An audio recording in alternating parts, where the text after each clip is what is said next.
And for the news on this week, we're gonna talk about some. Well, there's a lot of stuff that's been happening. You know, a lot of concert cancellations over in Japan because of the tsunami. More, more and more Guns N' Roses drama as always. But I'm gonna get into that because you guys probably know more about it than I do, because I really don't like Guns N' Roses that much. More Dream Theater drama. Also, I'm not gonna get into that because I don't wanna stir the pot again. But other than that, we're gonna have some very interesting news in the metal world. First, we're gonna talk about King Diamond, the legendary black metal singer, who, for some of you might not know, had a triple bypass on his heart last November, if I'm not mistaken, and apparently he's done very well with his rehabilitation and cardiac rehabilitation. We have there's a picture in the internet floating around about with him showing that he got through it, which is something that makes me very happy. I really like the way King Diamond sings and the way he writes, and very over the top, very theatrical, but I think he's a really good guy. Also, we have the fact that Kai Hansen, legendary guitar player for Halloween and now Gamma Ray, has joined his erstwhile companion in Halloween, who you might know as Michael Kiske, and some guys from Pink Cream 69, and some guy who played with Asia, Got Hard, and Cocos, called Randy Meyer, who's a guitarist, to work on this band they have. It's called UNISONIC. Most of you people might be happy, as I am, that this great duo of metal legend, which is Michael Kiske and Kai Hansen, are once again working together, which has not happened since a long time ago. I think around the time we was Keeper of the Seven Keys, when they did Halloween and I Went Out and all of those metal classics by Halloween. Also, I'm trying to broaden the spectrum of what we talk about here. The Japanese black metal duo GALLHAMMER, which is an old girl band that plays black metal to metal crust whatever, are releasing their third album. It's going to be called The End.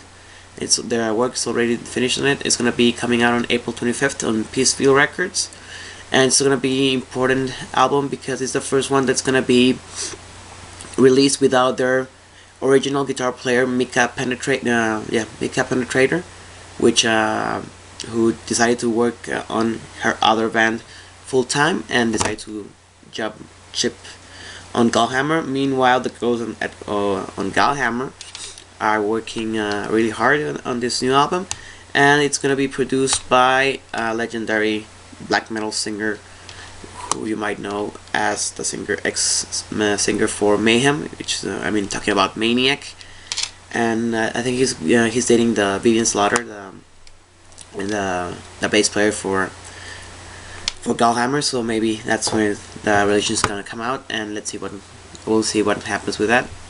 Firewind, the Greek metalers who have Ozzy Osbourne's guitarist in their ranks, are going to have released their video called Embrace the Sun. I saw it.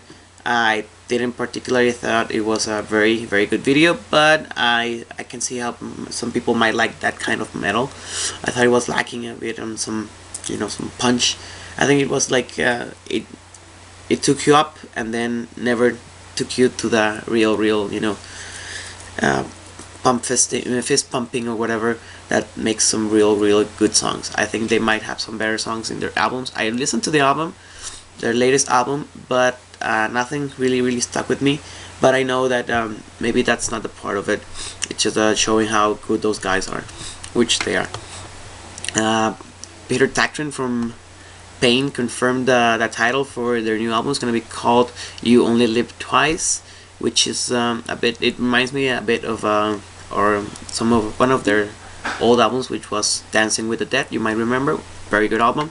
Actually, they have a song called Sleeping with the Dead, which I thought was a bit like going around the same stuff, but that's Peter Tactrin for you. I'm not gonna judge his songwriting skills or his abilities because I think he's a very good one. So let's see what happens with that guy. On one of my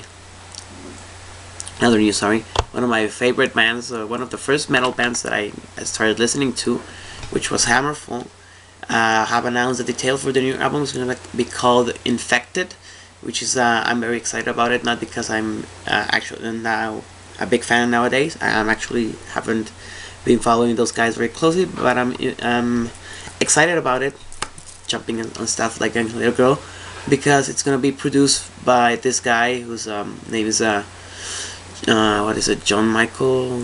Yeah, James Michael. James Michael. I always forget. I always try to call him John.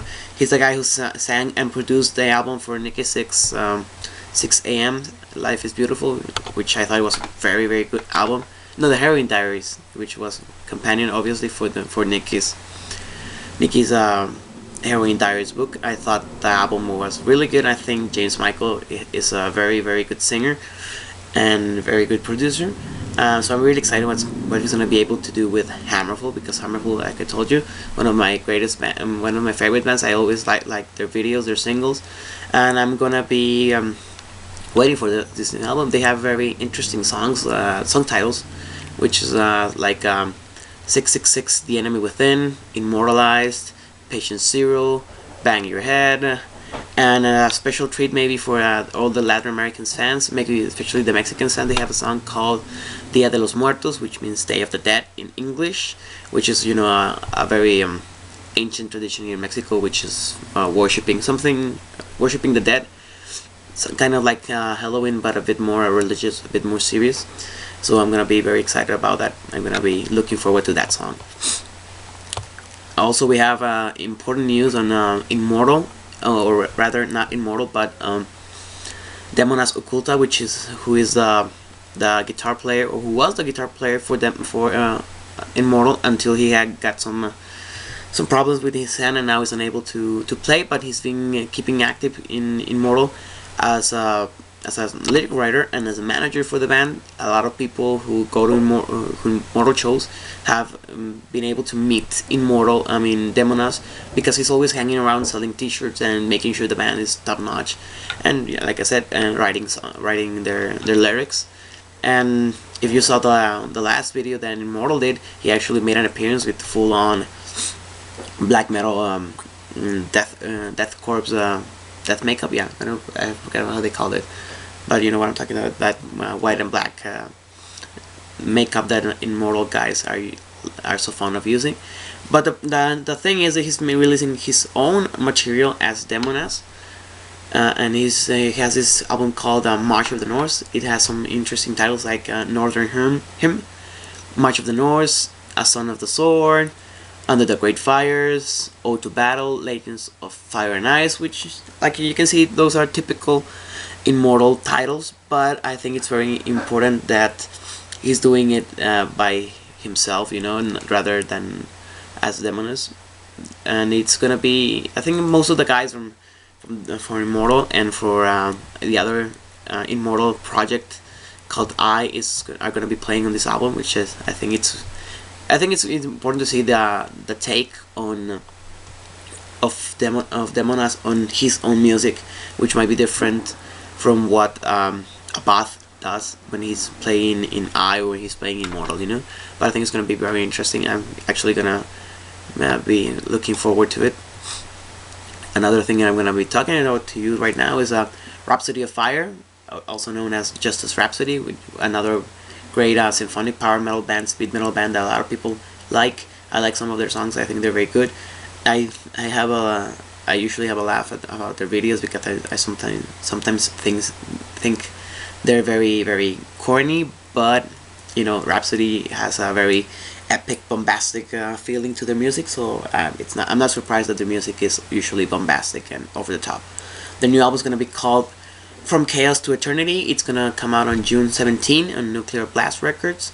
It's the next chapter on their Symphony of the Enchanted Lands saga, but it's this new version they have of it, which is like the other side, the darker side.